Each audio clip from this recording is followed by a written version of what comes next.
अ, नमस्कार। मैं doctor Arvind Kumar Mishra, IQAC Atmaram सनातन धर्म college, Pandit Madan Mohan Malviya teaching and learning centre Ramanujan college एवं कार्यक्रम आयोजन समिति की तरफ से आप सबका रिफ्रेशर कोर्स के अंतिम दिन के प्रथम सत्र में स्वागत करता हूं। आज के इस सत्र में हमारे बीच मीडिया, संस्कृति और प्रशासन प्रबंधन क्षेत्र में विशेषज्ञता रखने वाले डॉक्टर सच्चिदानंद जोशी, जो वर्तमान में सदस्य सचिव इंदिरा गांधी राष्ट्रीय कला केंद्र है, मौजूद है। सर, आपका विशेष स्वागत और अभिनंदन। सिनेमा, समाज और शिक्षा पर केंद्रित इस रिफ्रेशर कोर्स में अब तक आप सब ने अलग अलग विषयों पर 45 से अधिक व्याख्यान सुना है। आज इस कोर्स का अंतिम दिन है। क्रमशः 5 अलग सत्रों में आप सिनेमा और संस्कृति, psychological exploration in literature and cinema narrative for education, Indian melodrama forms, histories and politics, cinema as a pedagogical tool, aesthetic, emotions and reflections विषय पर व्याख्यान सुनेंगे और अंतिम सत्र समापन व्याख्यान का होगा। इस सत्र को आगे बढ़ाने से पहले मैं कॉलेज के प्राचार्य प्रोफेसर ज्ञानदोष कुमार झा सर से आग्रह करता हूं कि आज के वक्ता का कुछ शब्द गुच्छ से स्वागत करें। सर। धन्यवाद अरविंद जी। सभी को नमस्कार। आदरणीय डॉक्टर सच्चिदानंद जोशी जी, सदस्य सचिव इंदिरा गांधी राष्ट्रीय कला केंद्र, आपको नमस्कार, सादर नमन और हार्दिक अभिनंदन, हार्दिक स्वागत। मैं कॉलेज की तरफ से, हमारी आयोजन समिति की तरफ से, आईक्यूएसी की तरफ से, सभी प्रतिभागियों की तरफ से इस सत्र के हमारे वक्ता, जाने माने कलाविज्ञ, कला प्रशासक, संस्कृति और शिक्षा प्रशासक, कवि, पत्रकार, रंगकर्मी और रंगमंच के लिए, मराठी और हिंदी रंगमंच के लिए बहुत अधिक काम करने वाले डॉक्टर सच्चिदानंद जोशी जी का मैं हार्दिक स्वागत और हार्दिक अभिनंदन करता हूं। पहले भी कॉलेज की तरफ से एक आधा अवसर आए जब मैंने प्रयास किया था, लेकिन सर उस समय किसी व्यस्तता की वजह से उपस्थित नहीं हो सके। मेरे लिए सौभाग्य और गर्व की बात है कि आज एक बहुत ही महत्वपूर्ण विषय पर, सिनेमा और संस्कृति विषय पर वो व्याख्यान देने जा रहे हैं। हम लोग उसका लाभ लेंगे और मैं मानता हूं कि हमारे कॉलेज आत्माराम सनातन धर्म महाविद्यालय,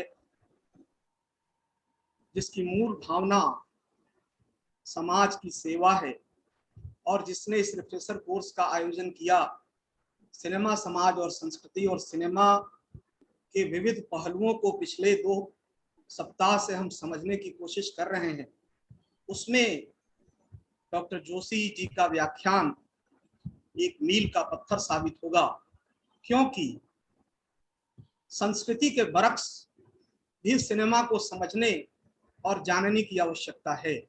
और यह बहस आज की नहीं, बहुत पुरानी है और कई सत्रों में इस पर हम लोग छिटपुट चर्चा कर चुके हैं। मैं पुनः डॉक्टर सच्चिदानंद जोशी जी का हार्दिक स्वागत और हार्दिक अभिनंदन करता हूं। बहुत बहुत धन्यवाद अरविंद जी। जी सर, बहुत बहुत धन्यवाद सर। मित्रों, जैसा कि आप जानते हैं कि हमारे बीच आज के जो वक्ता हैं, उनको सुनना हम लोगों के लिए सौभाग्य का विषय है। न सिर्फ इसके लिए कि विषय विशेष में उनकी बहुत गहरी रुचि है, गहरा अध्ययन है, गहरा काम है, बल्कि सर बहुमुखी आयामी व्यक्तित्व के धनी हैं। एक साथ कला के क्षेत्र में, मीडिया के क्षेत्र में, नाटक, साहित्य लेखन के क्षेत्र में और प्रशासनिक क्षेत्र में हस्तक्षेप रखते हैं सर, और इस वजह से उनके अनुभव की दुनिया, उनकी ज्ञान की दुनिया का लाभ उठाने का हम लोगों को अवसर मिला है। मैं सर को व्याख्यान के लिए आमंत्रित करने से पहले आप सबके सामने उनका एक संक्षिप्त परिचय रखना चाहूंगा। शैक्षणिक, सांस्कृतिक और प्रबंधन के क्षेत्र में विशेषज्ञता रखने वाले डॉक्टर सच्चिदानंद जोशी माखनलाल चतुर्वेदी राष्ट्रीय पत्रकारिता एवं जनसंचार विश्वविद्यालय भोपाल के संस्थापक कुल सचिव रहे। 10 वर्षों तक इस पद पर कार्य करते हुए इसी विश्वविद्यालय में आपने डीन ऑफ एकेडमिक्स के पद को भी सुशोभित किया। अपने उम्र के 42वें वर्ष में आप कुशाभाऊ ठाकरे पत्रकारिता एवं जनसंचार विश्वविद्यालय रायपुर के संस्थापक कुलपति के रूप में 10 वर्षों तक इस पद की गरिमा बढ़ाते रहे। आप विभिन्न राज्य और केंद्र सरकार की उच्च स्तरीय शैक्षणिक एवं प्रबंधन समितियों के सदस्य रहे हैं। जनसंचार, सूचना प्रौद्योगिकी, शिक्षा, कला, संस्कृति एवं प्रबंधन विषय में अपनी विशेषज्ञता के कारण आप अब तक अनगिनत व्याख्यान दे चुके हैं। शिक्षा एवं संस्कृति के क्षेत्र में अपने नवाचारी प्रयोगों के द्वारा आपने संस्कृति की भारतीय दृष्टि विकसित करने में महत्वपूर्ण भूमिका निभाई है। पुस्तक प्रकाशन, शोध आलेख एवं स्तंभ लेखन के क्षेत्र में आप महत्वपूर्ण हस्तक्षेप रखते हैं। आप राष्ट्र निर्माण में हिंदी की भूमिका, श्री गुरु नानक देव तथा विश्व हिंदी सम्मेलन मॉरिशस के लिए पुस्तकों व स्मारिकाओं का संपादन कर चुके हैं। आपने प्रकाशन विभाग के लिए प्रधानमंत्री श्री नरेंद्र मोदी के भाषणों का सबका साथ सबका विकास शीर्षक से 5 खंडों में पुस्तक का संपादन किया है।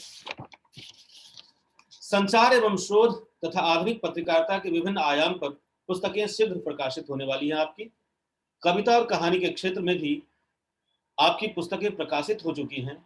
नाट्य लेखन, निर्देशन, मंचन और अभिनय के क्षेत्र में आपका अप्रतिम योगदान रहा है।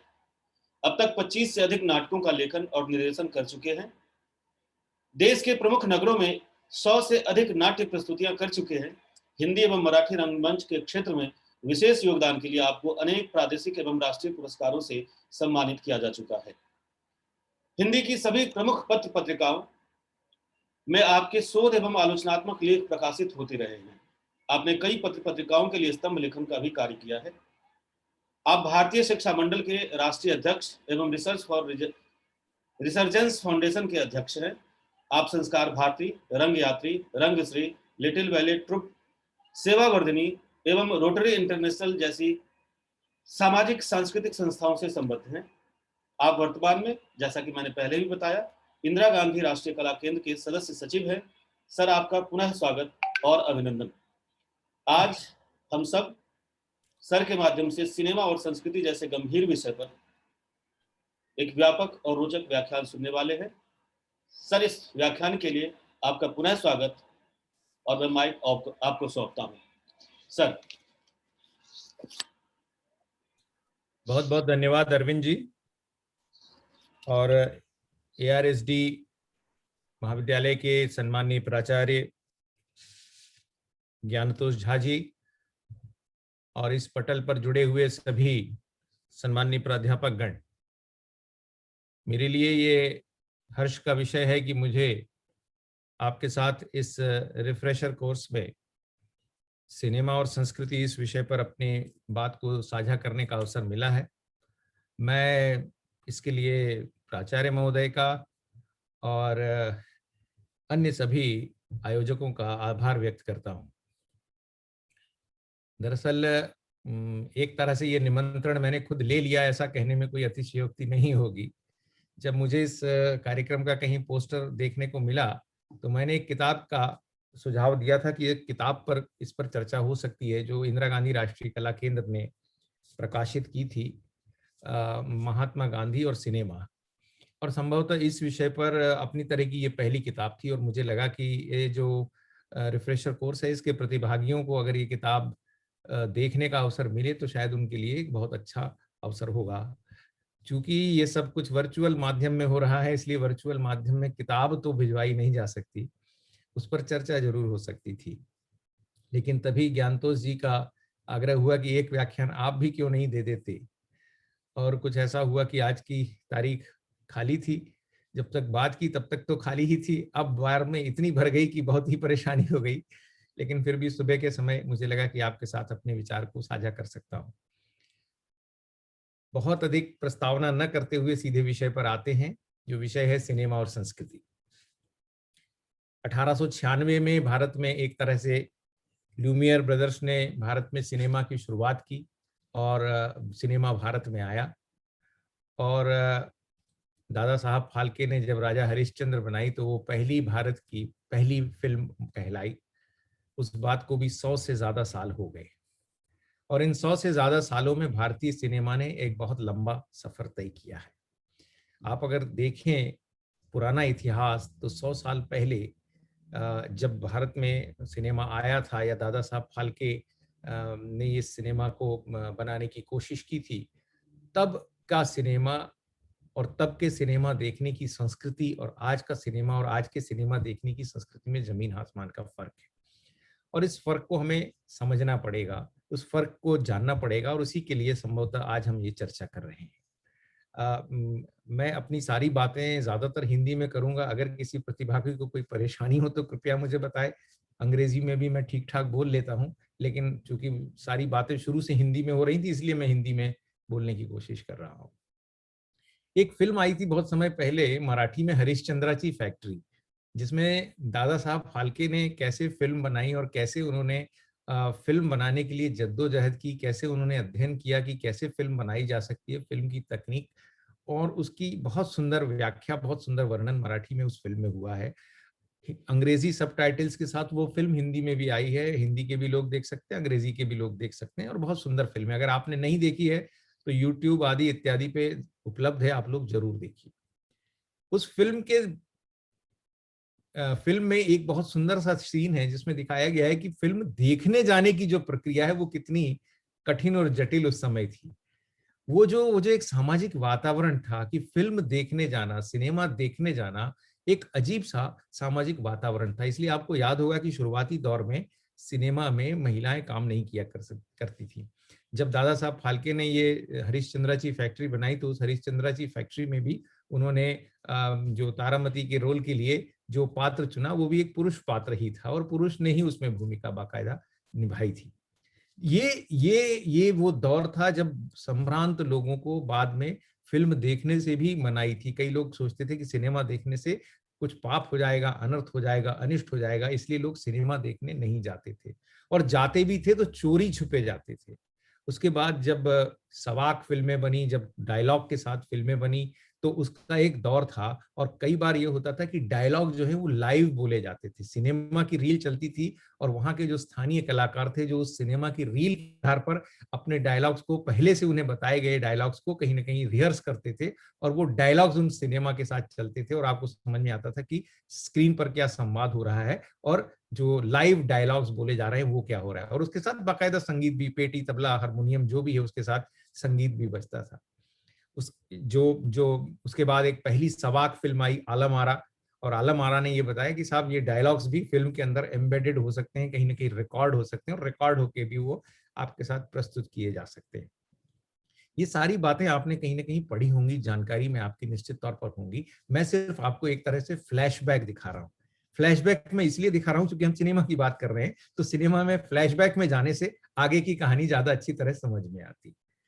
हम उस दौर से आज इस दौर में पहुंचे हैं कि आज भारत का सिनेमा उद्योग विश्व के सबसे बड़े सिनेमा उद्योग के रूप में जाना जाता है। आज आप लगभग 2000 से ज्यादा फिल्में बनाते हैं और लगभग 15 से 20 भाषाओं में भारत में सिनेमा बनता है।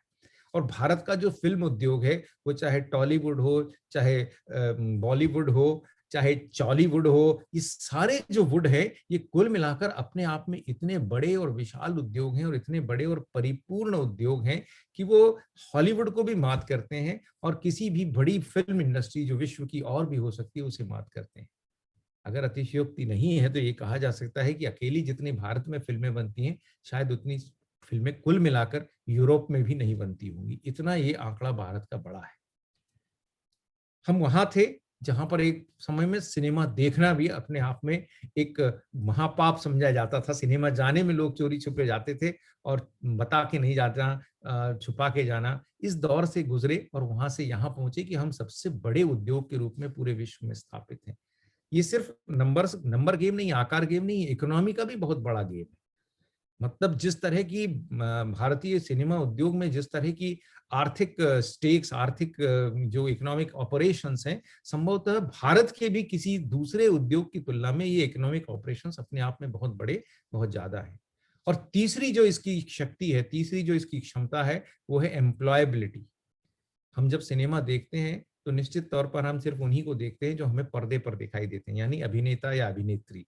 ऑन स्क्रीन जो हमको दिखता है वही हमको लगता है कि सिनेमा में काम करता है।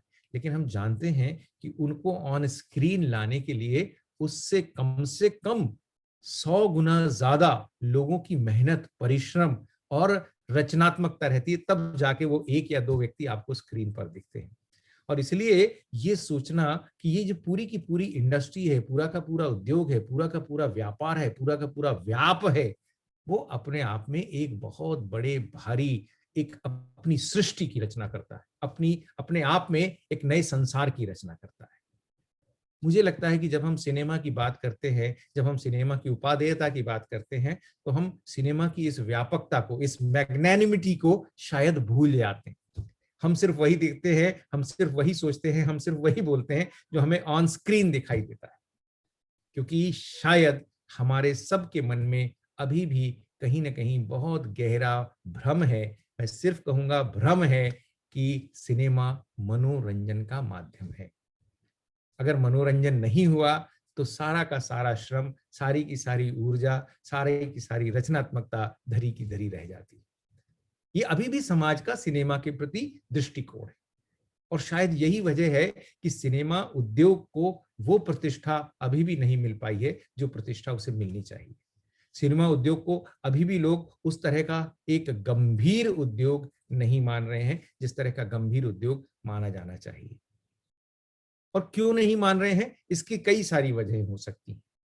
लेकिन फर्ज कीजिए आप में से हम लोग, मैं देख रहा हूं इस पटल पर अभी 179 पार्टिसिपेंट्स हैं, यहाँ 179 पार्टिसिपेंट्स हैं मुझे मिलाकर ही, पर 179 पार्टिसिपेंट्स में से शायद ही कोई ऐसे पार्टिसिपेंट होंगे, शायद ही ऐसे कोई अध्यापक होंगे जो कहेंगे कि सिनेमा देखने में मेरी रुचि नहीं है, या मैं सिनेमा नहीं देखता या देखती, या मैं सिनेमा कभी गई ही नहीं या गया ही नहीं। ऐसा शायद ही कोई बिरला व्यक्ति होगा। फिर मैं आपसे दूसरा सवाल पूछता हूं कि सिनेमा आपके जीवन में क्या स्थान रखता है। निश्चित तौर पर मित्रों, मेरी उम्र अब 55 साल 56 साल हो रही है, और मैं उस दौर में था जब हम कॉलेज में थे, तो स्टूडेंट कंसेशन में सिनेमा देखना अपने आप में एक वीरता का प्रतीक माना जाता था। पता नहीं आप में से कितने लोग उम्र के उस दौर में हैं जिन्होंने स्टूडेंट कंसेशन में सिनेमा देखा होगा। जो कॉलेज से आइडेंटिटी कार्ड मिलते थे, उस कॉलेज के आइडेंटिटी कार्ड पे 4 रुपए 20 पैसे का जो बालकनी का टिकट हुआ करता था, वो हमको 1 रुपए 60 पैसे में मिला करता था। और 1 रुपए 60 पैसे में बालकनी का टिकट लेकर सिनेमा देखना, चूंकि वो लाइन और उतनी भयानक लाइन में से आपके आइडेंटिटी कार्ड के गट्ठे बुकिंग काउंटर में देकर 1 रुपए 60 पैसे में टिकट खरीदना किसी वीरता से कम नहीं होता था। हम उस दौर में थे, हमने उस दौर से सिनेमा को देखा है, हमने उस दौर से सिनेमा को जाना है, समझा है, परखा है। आप में से बहुत लोग चूंकि युवा अध्यापक होंगे, आप सब लोग मल्टीप्लेक्स के दौर के लोग हैं, जो 1000 रुपए में टिकट खरीदते हैं, 800 रुपए में टिकट खरीदते हैं, जिनके लिए एक व्यक्ति का सिनेमा जाना 1000 रुपए से कम नहीं बैठता, क्योंकि पॉपकॉर्न भी 350 रुपए का आता है, यहाँ तक कि समोसा भी 150 रुपए का आता है।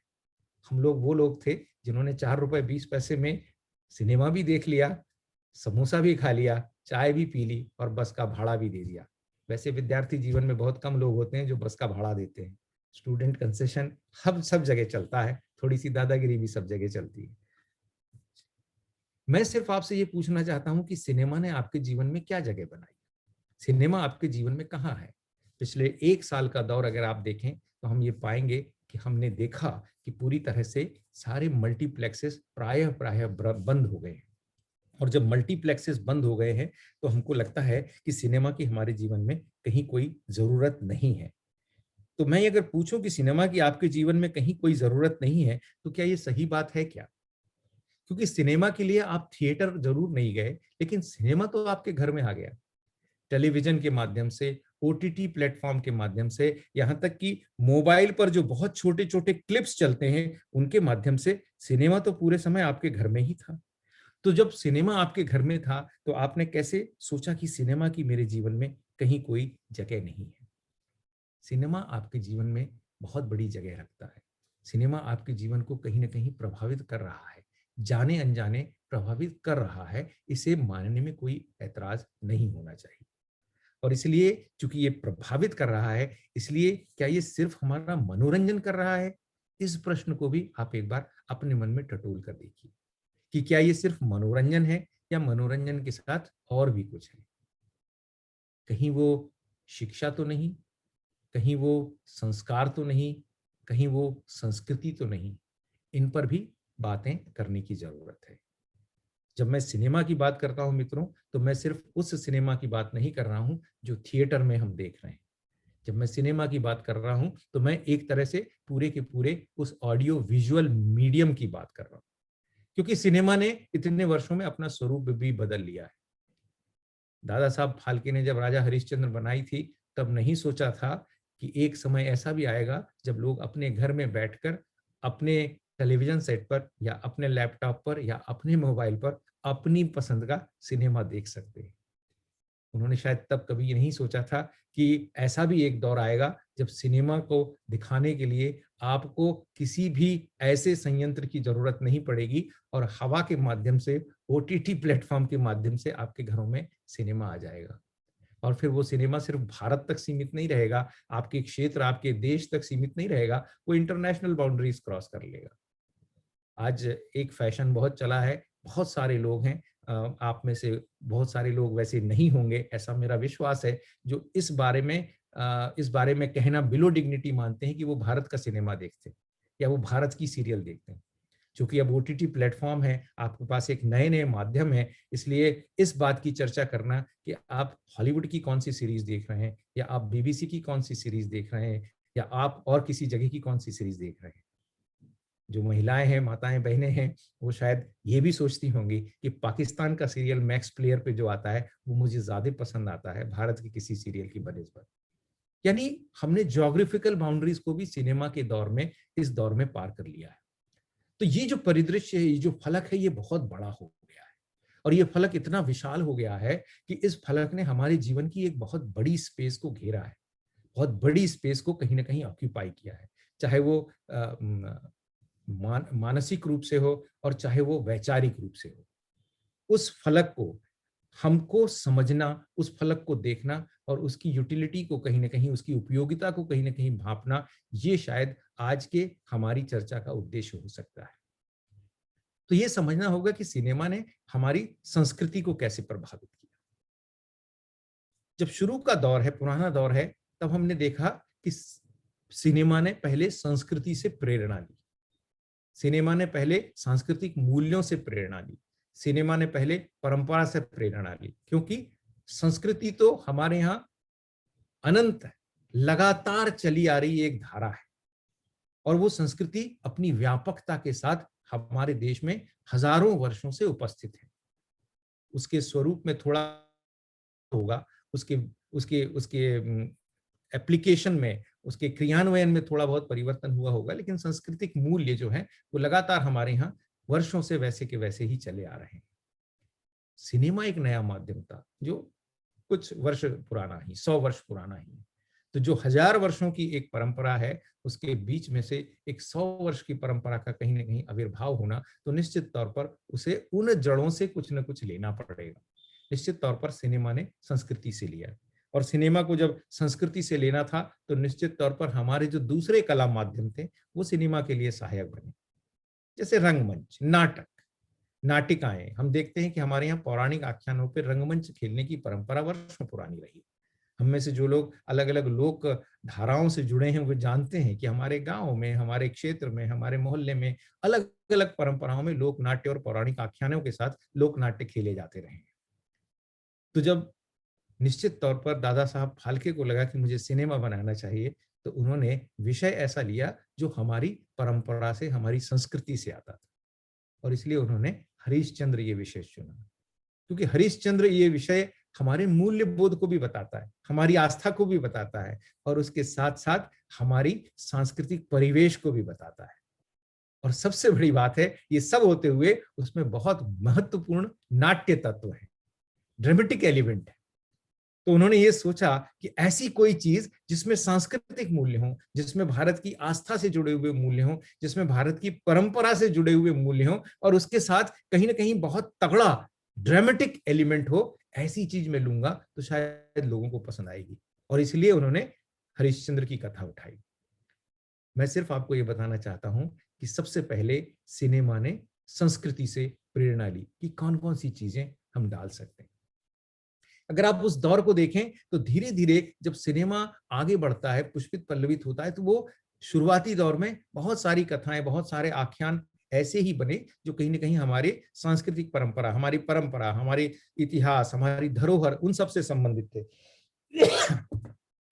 बाद में उनको लगा कि इनमें धीरे धीरे कहीं ना कहीं सामाजिक विषय भी आ सकते हैं, सोशल रिलेवेंस की बातें भी आ सकती हैं, लेकिन जो सोशल रिलेवेंस की बातें हों वो भी ऐसी हों जो समाज के मूल्यों को कहीं ना कहीं एक तरह से कॉम्प्लीमेंट करती हों। फिर चाहे वो विधवा विवाह की बात है, स्त्री शिक्षा की बात है, ये सारे मूल्यों को कहीं ना कहीं कॉम्प्लीमेंट करते हुए वो बातें हमारे समाज में आ गई और वो सीधे सीधे सिनेमा में दिखाई जाने लगी।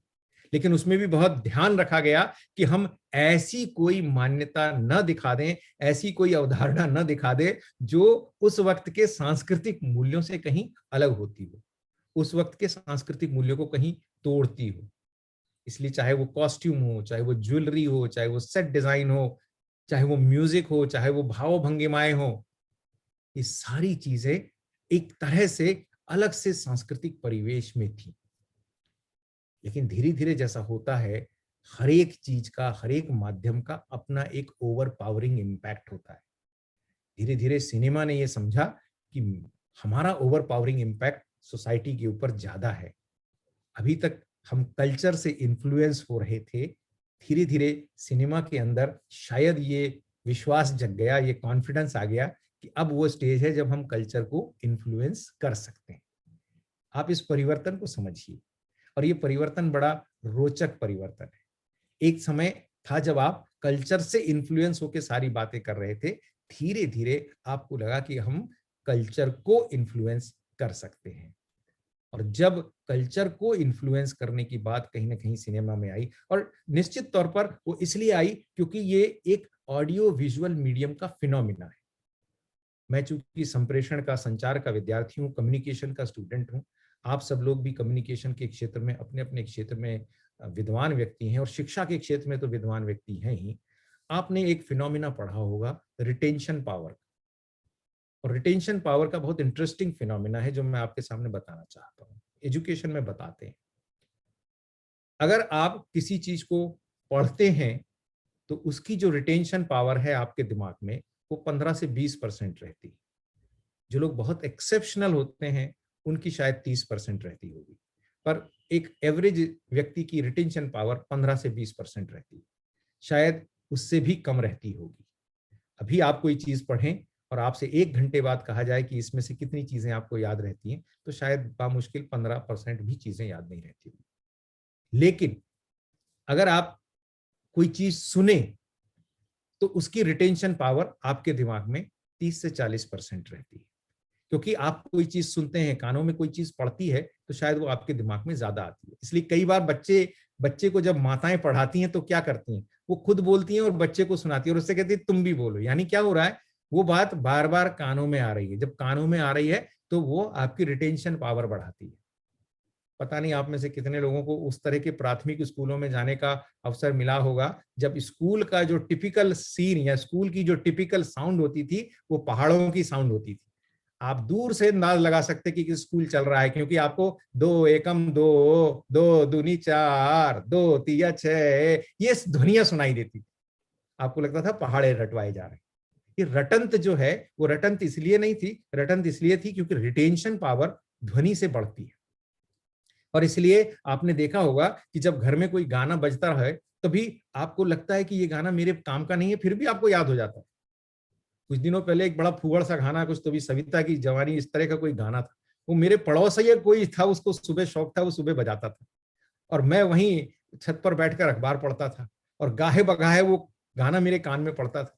एक दिन अचानक मैं अकेला बैठा था तो मैं वही गाना गुनगुना रहा था और मुझे आश्चर्य हुआ कि मैं इतना फूहड़ सा गाना क्यों गुनगुना रहा हूँ। इससे ज्यादा आश्चर्य मुझे ये तब हुआ जब मुझे मालूम पड़ा कि मुझे वो पूरा गाना याद है।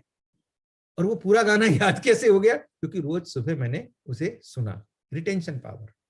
इसका एक अच्छा उदाहरण भी है। मैंने कभी गणपति अथर्वशीर्ष पढ़ा नहीं था बचपन में, लेकिन चूंकि मेरे पिताजी घर में पूजा के समय गणपति अथर्वशीर्ष का सस्वर पाठ किया करते थे तो वो शब्द मेरे कानों में पड़ते थे और धीरे धीरे कानों में पड़ने के कारण वो पूरा का पूरा मुझे याद हो गया। आपको भी बहुत सारे ऐसे स्तोत्र है, मंत्र है, बहुत सारी कविताएं हैं, बहुत सारी बातें इस तरह से याद हो जाती। ये रिटेंशन पावर का खेल है। लेकिन जब आप कोई चीज देखते और सुनते हैं, जब आप कोई चीज ऑडियो विजुअली पूरी तरह एक्सपीरियंस करते हैं, तो उसकी रिटेंशन पावर 60 से 70%, बहुत दर 80% तक होती है, क्योंकि वो आपके कान में और आपकी आंखों में दोनों तरह से प्रभावित करती है। आपकी ये दोनों महत्वपूर्ण इंद्रियों को वो ऑक्यूपाई करती है, और जब वो दोनों महत्वपूर्ण इंद्रियों को ऑक्यूपाई करती है तो आपकी रिटेंशन पावर 70% तक बढ़ जाती है। ये मैं इसलिए पूरा का पूरा गणित आपको समझा रहा हूं कि सिनेमा वो माध्यम था जिसे ये महसूस हुआ कि हमारी रिटेंशन पावर, क्योंकि अगर आप सिनेमा के पूरे इवोल्यूशन में जाएं तो आपको ये महसूस होगा कि उस वक्त तक और कोई ऑडियो विजुअल मीडियम नहीं था, लोग सिर्फ इसी ऑडियो विजुअल मीडियम को देखते थे। इसलिए वे एक तरह से चौंक जाते थे कि अरे, जो कुछ मैं कभी सोचता था, जो कुछ मैं अभी ख्याल करता था, जो कुछ भी मैं अभी विचार में रखता था, वो सब मुझे सामने दिखता है। और इसलिए उसकी रिटेंशन पावर बढ़ती चली गई। इसलिए आपने देखा कि जब शुरू में लोगों ने सोचा होगा कि राजा हरिश्चंद्र कैसे दिखते होंगे, और उनकी कल्पना को साकार करता हुआ एक कोई चित्र उनके सामने चलता बोलता उभरता है, चलती है बोलती आकृति उभरती है, तो उनको लगता है अरे वाह, मेरी कल्पना के राजा हरिश्चंद्र यहाँ है, मेरी कल्पना के भगवान श्री राम यहाँ है, मेरी कल्पना के सम्राट अकबर यहाँ है, मेरी कल्पना के तानसेन यहाँ है। तो ये जब धीरे धीरे उनका चित्रीकरण हुआ तो लोगों को लगा कि ये सारे चरित्र जो है हमारे सामने कैसे जागृत हो गए। और जब ये सम्मोहन बढ़ा तो धीरे धीरे लोगों ने फिल्म को एनिमेट करना शुरू कर दिया। भूल गए कि उनसे ही प्रभावित होकर फिल्में बनी थी, उन्होंने सोचा कि फिल्मों से हमको प्रभावित होना है। इसलिए ये टर्म आई। पता नहीं आप लोग कुछ युवा होंगे, निश्चित तौर पर वो बातें नहीं करते होंगे। जब हम लोग युवा थे तो हम लोगों के दौर में या हमसे पहले वाले दौर में किसी को बहुत अच्छा कहना है तो कहते थे वो एकदम हीरो की तरह दिखता है, या किसी को अच्छा कह रहा है तो हम कहते थे वो एकदम हीरोइन की तरह दिखती, या कोई बड़ा क्रूर सा आ जाता था तो हम कहते थे क्या यार, विलेन की स्टाइल में आ गए हो तुम। हमारे दिमाग में ये सारे हीरो हीरोइन विलेन जो थे वो हमारे दिमाग में एक तरह से एक आदर्श व्यक्ति के मानक बनते चले गए, और धीरे धीरे हमने महसूस किया कि वो सिर्फ हमें मन से ही प्रभावित नहीं कर रहे हैं, पूरी की पूरी तरह हमारे व्यक्तित्व में भी वो रचते बसते चले जा रहे हैं। संस्कृति का वो ताना बाना, जब एक समय था जब हमारे व्यक्तित्वों से प्रेरणा लेकर सिनेमा में व्यक्तित्व गढ़े जा रहे थे, धीरे धीरे वो ताना बाना हुआ जब सिनेमा से व्यक्तित्व बनकर हमारे यहाँ आ रहे थे। और इसलिए फिर लोगों ने स्टाइलाइजेशन शुरू कर दिया। आपने देखा होगा हेयर स्टाइल हीरो की तरह से बन गई, पैंट शर्ट पहनने की स्टाइल हीरो की तरह से बन गई, पतलूनों की मोहरी छोटी बड़ी लंबी चौड़ी होने लगी। आपने देखा कुर्ते सलवार कमीज, अलग अलग स्टाइल ड्रेसिंग, अलग अलग स्टाइल की कॉस्ट्यूम्स, ये सब चीजें कहीं ना कहीं हमारे बीच में आ गई।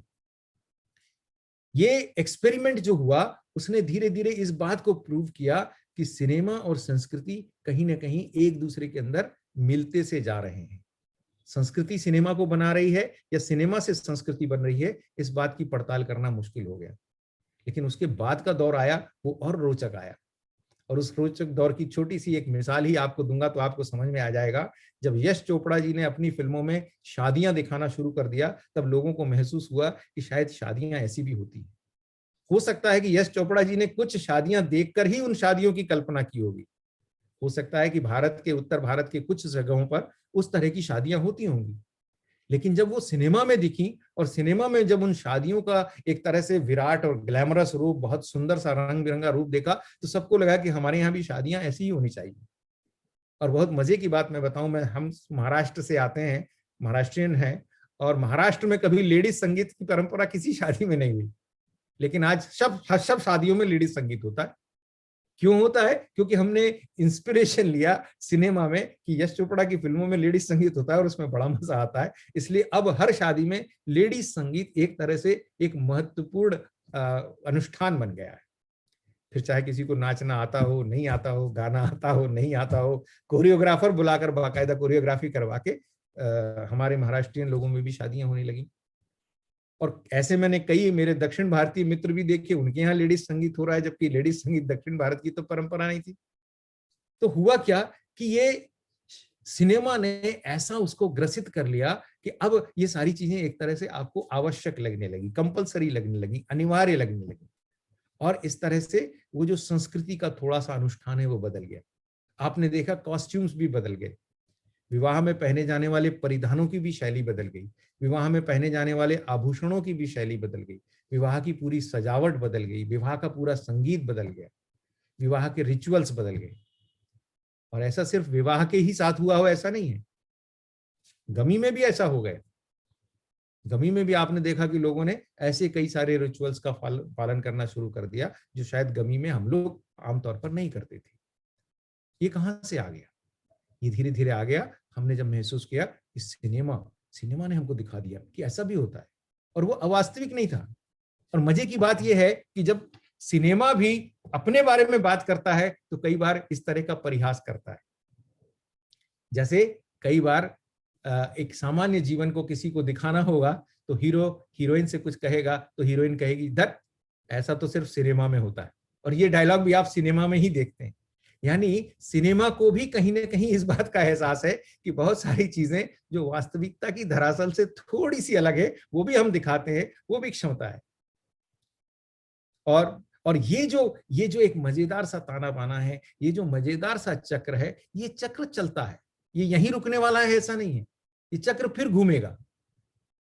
धीरे धीरे सिनेमा ने संस्कृति से प्रेरणा ली और धीरे धीरे संस्कृति सिनेमा से इंस्पायर हो गई, लेकिन ये चक्र फिर घूमेगा। अब फिर वो दौर आ रहा है जब हम देख रहे हैं कि धीरे धीरे फिर से सांस्कृतिक मूल्यों के आधार पर सिनेमा में दूसरी चीजें आना शुरू हो जाएंगी। और ये सांस्कृतिक मूल्यों की जब हम बात करते हैं तब उसके साथ हमारे सामाजिक परिवेश की भी बात करना, सोशल स्ट्रक्चर की भी बात करना, सोशल एटमॉस्फेयर की भी बात करना बहुत जरूरी है कि समाज में हमारे इर्द गिर्द क्या चल रहा है और समाज में इर्द गिर्द क्या नैरेटिव बिल्ड होता है या क्या नैरेटिव बिल्ड होना चाहिए, उसके बारे में भी सोचने की आवश्यकता है। मसलन बहुत सारे विषय जिन पर आमतौर पर कभी कोई बात नहीं कही जाती थी सम्रांत घरों में, वो बहुत सारे विषय सिनेमा के कारण उघाड़ कर सामने आ गए। और जब मैं सिनेमा की बात कर रहा हूं तो फिर मैं कह रहा हूं कि मैं ऑडियो विजुअल मीडियम की बात कर रहा हूं। आपने एक बहुत, अब हम लोग सब एक तरह से प्रगल्भ लोग हैं, वयस्कर लोग हैं, इसमें इसलिए बात करने में कोई मुझे संकोच नहीं है। हम जब विद्यार्थी थे, हम जब छोटे थे, तब हमारे घर में सैनिटरी नैपकिन इस विषय को चर्चा में लाना एक तरह से बहुत अधिक टैबू माना जाता था। हम लोगों ने कभी उस विषय की कोई बात नहीं की। लेकिन आज आप देखते हैं चूंकि वो ऑडियो विजुअल मीडियम के कारण हमारे जीवन में, घर में लगातार इतना रूढ़ हो गया है कि अब सैनिटरी नैपकिन के बारे में बात करना उतना टैबू नहीं माना जाता। ये बात निश्चित तौर पर है कि एक तरह से हाइजीन की दृष्टि से, सोशल एजुकेशन की दृष्टि से वो बात बहुत महत्वपूर्ण थी। जब पहले वो बात नहीं कही गई तब भी वो बात गलत थी, लेकिन अब आज वो जितने खुले स्वरूप में हमारे सामने है वो भी सही है क्या, इस बारे में सोचना पड़ेगा। लेकिन ये आपके लिए सहज इसलिए बना दिया गया क्योंकि वो लगातार आपको दिखा के, समझा के, बता के कहीं ना कहीं आपके अंदर उसके टैबू को हटा के सोशल नैरेटिव बिल्ड करने की बात है। ये तो एक सकारात्मक सोशल नैरेटिव है, लेकिन इसके साथ एक और विचित्र से सोशल नैरेटिव की भी बात इन दिनों हो रही है। अगर आप ओटीटी प्लेटफॉर्म्स पर इन दिनों आने वाली फिल्मों को देखें तो आपको लगेगा कि एक अलग तरह के सोशल नैरेटिव को बहुत ज्यादा मान्यता देने की, बहुत ज्यादा सकारात्मकता देने की कोशिश की जा रही है। वो किस संस्कृति का अंग है, किस संस्कृति से आपको वहां पर प्रेरणा मिलती है, मुझे नहीं मालूम। लेकिन अगर आप सोचें कि एक्स्ट्रा मैरिटल रिलेशनशिप हो या गे रिलेशनशिप हो या लेस्बियन रिलेशनशिप हो, आजकल इस तरह की बातों को ज्यादा उघाड़ कर दिखाने की प्रवृत्ति सिनेमा में भी और अलग अलग ऑडियो विजुअल माध्यमों में भी बढ़ती चली जा रही है। और हम लोग परिवार के साथ मिलकर आपस में देखते हैं और देखकर भी उस चीज को सोचने समझने की कोशिश कर रहे हैं। एक अलग तरह का नैरेटिव जो संस्कृति को अलग दृष्टिकोण से ले जाने की कोशिश कर रहा है। आप समझिए कि इस परिवर्तन को हम कैसे जज्ब करेंगे कल्चरली, सांस्कृतिक दृष्टि से इस प्रभाव को हम कैसे जज्ब करेंगे, इसके बारे में भी सोचना पड़ेगा। हम उस पुराने दौर के हैं मित्रों जब स्क्रीन पर चुंबन का दृश्य नहीं दिखाया जाता था। हम उस दौर के हैं मित्रों जब दो फूल आपस में मिलते थे और हम समझ जाते थे जो हमें समझना है, या दो पत्तियां मिल जाती थी, या बिल्कुल दो पर्दे या दो पंखे ऐसे मिला दिए जाते थे और निर्देशक हमें बता देता था कि यहाँ चुंबन हो गया है। आज जो जो जो प्रदर्शन, जिस तरह के अंतरंगता के प्रदर्शन आज स्क्रीन पर होते हैं, वो सारी सीमाओं को लांघ कर हो रहे हैं। मुझे नहीं लगता कि इससे इससे बहुत अधिक कुछ फर्क हमारी नैरेटिव में पड़ता, लेकिन एक तरह से उन सारी चीजों को देखने से, उन सारी चीजों को बार बार कहीं ना कहीं हमारे सामने आने से हमारी संवेदना, हमारी कोमल संवेदनाएं शायद कहीं ना कहीं भोथरी होती चली। का प्रभाव कहीं ना कहीं हमारे जीवन पर भी पड़ता है, निश्चित तौर पर पड़ता है। आज आपके साथ आपका युवा बेटा या बेटी वही सिनेमा देखते हैं, और ऐसा दृश्य आने पर भी बेटा या बेटी आपके पास से हटते नहीं, वो सीन बंद नहीं करते और आप भी बंद नहीं करते। आप अगर याद करें, मैं कम से कम अपनी युवा अवस्था के दौर को याद कर सकता हूँ, जब मैं और मेरे पिताजी सिनेमा के कई सारे दृश्य अगर साथ में नहीं देख सकते थे, तो शायद पिताजी उठ के चले जाते थे या हम उठ के चले जाते थे, शर्म आती थी। लेकिन अब चूंकि ये सारी चीजें हमें दिखा दिखा कर, बता बता कर हमारी आंखों को इतना अभ्यस्त कर दिया गया है, हमारी आंखों को, मैं कई बार इस शब्द का उपयोग करता हूं कि हमारी आंखों को भोथरा कर दिया गया है। हमारी आंखों की जो संवेदनशीलता है उसको भोथरा कर दिया गया है, और इसलिए हमें उसमें कहीं बहुत सारी चीजों में वो संवेदना, वो भाव, वो कोमलता नजर नहीं आती। कहने का आशय ये है कि ये जो सांस्कृतिक बदलाव है, इस सांस्कृतिक बदलाव को भी देखने समझने की आवश्यकता है। लेकिन इसका आशय ये नहीं है कि यही कुछ गलत है। बहुत कुछ अच्छा, बहुत कुछ सुंदर, बहुत कुछ सकारात्मक भी सिनेमा ने हमको दिया है, और वो बहुत कुछ अच्छा, बहुत कुछ सुंदर, बहुत कुछ सकारात्मक जो कुछ भी है, उसको भी हमें ग्रहण करने की आवश्यकता है।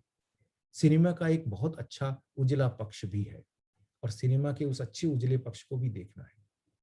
बहुत सारे लोग हैं जो इस तरह के सिनेमा बनाते हैं, जो वास्तविकता को आपके सामने प्रदर्शित करके आपको एक उज्जवल पक्ष की ओर ले जाने की भी कोशिश करते हैं, बहुत गहरी शिक्षा भी देते हैं।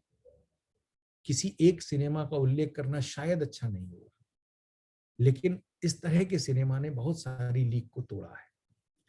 जब रिचर्ड एटनबरो ने गांधी बनाई, उसके बाद गांधी जी के जीवन की बहुत सारी ऐसी बातें जो लोगों को शायद मालूम नहीं थी, या लोग जिसको विजुलाइज नहीं कर पा रहे थे, वो सारी बातें भी लोगों ने विजुलाइज की, और गांधी शायद एक नई पीढ़ी के और करीब आ गए।